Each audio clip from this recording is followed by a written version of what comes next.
Abdoulaye Sané, c'est au salon Contes, légendes et fantasy.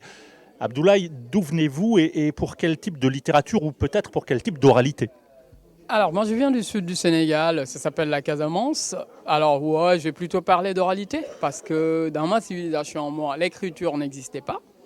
Et donc, aujourd'hui, après être passé à l'école, j'essaie d'utiliser l'écrit pour figer l'oralité, en fait.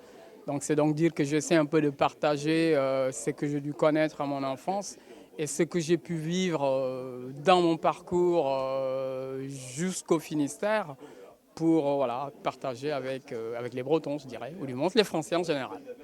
Figer l'oralité dans des grands livres, des livres en tout cas grand format, un boubou pour mon doudou, le bantou du Poitou, et puis les ficelles de l'arbre à palabres.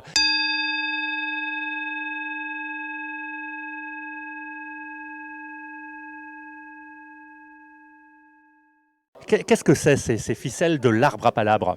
Alors, dans les ficelles de l'arbre à palabre, c'est un peu une oralité en format poétique. Ça peut être en plusieurs langues, parce que moi, j'aime bien faire résonner les mots qui sont dans toutes les langues. Et comme je suis musicien, alors je me sers de ça, en fait, pour distiller ce qui se passait à l'époque sous l'arbre à palabre, mais en essayant de le moderniser. Je dis que quelque part, que je fasse de la poésie ou du conte, c'est beaucoup plus essayer de réactualiser la vie, en fait, essayer de faire des contes réalistes ou de la poésie réaliste.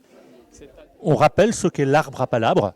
Alors, l'arbre à palabre, c'est l'endroit où tout le monde se mettait, sans doute en Afrique, je dirais, jusqu'à aujourd'hui, et même en Bretagne, je crois que ça a dû exister aussi, pour essayer de parler de la vie, en fait, de la communauté, en fait. C'est-à-dire que s'il y avait un problème, on devait résoudre ça sous l'arbre à palabre. S'il y a aussi du bonheur, parce qu'il y a beaucoup plus de bonheur qu'autre chose, c'est sous l'arbre à palabre que ça se passait. Voilà. Et puis, vous l'avez dit, vous êtes également musicien. Alors, on vous voit avec cet instrument à la main. De quoi s'agit-il et pour quel usage cet instrument?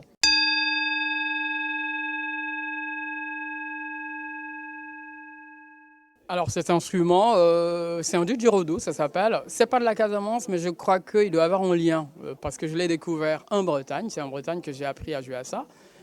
Et ça vient d'Australie. Et donc c'est pour jouer, en fait, quoi. C'est pour essayer d'animer, quand on parle de contes légendes et puis fantasy.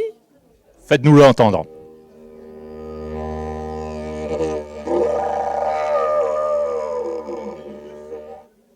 Comme quoi un conteur de Casamance peut venir en Bretagne pour découvrir un instrument australien. C'est Abdoulaye Sané au salon Contes, légendes et fantasy.